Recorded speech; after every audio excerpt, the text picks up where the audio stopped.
దేవుని నామమునకు మహిమ కలుగును గాక. ప్రియమైన దేవుని బిడ్డలారా, ఈ దినాన మనం వాక్యమును పరిశీలనగా చూసినట్లయితే మత్తయి సువార్తలో ఒక వాక్యం రాయబడి ఉన్నది.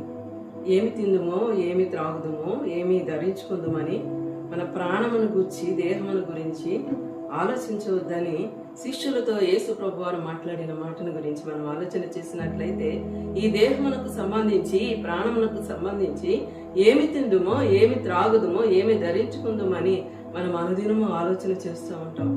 అలాగే మనం ఇంకొకటి కూడా ఆలోచన చేయవలసి ఉన్నది. మన ఆత్మను మనం ఏ రీతిగా బలపరుచుకోవాలి. అనుదినము ఆత్మకు సంబంధించిన బలాన్ని, ఆహారాన్ని పెట్టగలుగుతున్నామా?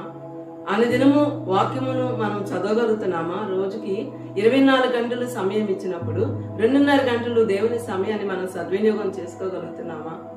గంట అయినా వాక్యం మనం చదవగలుగుతున్నామా? ప్రార్థన చేయగలుగుతున్నామా అని మనం ఆలోచన చేసినట్లయితే, మన ఆత్మను ఏ రీతిగా బలపరుచుకున్నాం, ఆత్మల గురించి ఏ రీతిగా ఆలోచన చేస్తున్నాం అని మనం ఒక్కసారి ఆలోచన చేయాలి. ఎందుకంటే ఈ దేహం ఈ భూమి మీద విడిచిపెట్టవలసింది, కానీ ఆత్మ దేవుని దగ్గరికి వెళ్ళవలసింది. కనుక ఆత్మకు సంబంధించిన ఆహారం గురించి, ఆత్మకు సంబంధించిన అనేక విషయాల గురించి నిరంతరము దేవుని సన్నిధిలో మనం కనిపెట్టాలి, విజ్ఞాపన చేయాలి, ఆయన స్తుతించాలి.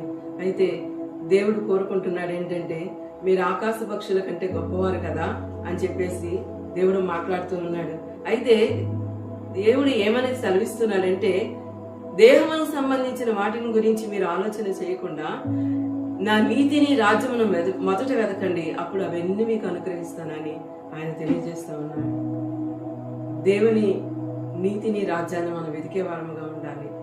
మన ఆత్మను బలపరుచుకునే వారముగా ఉండాలి.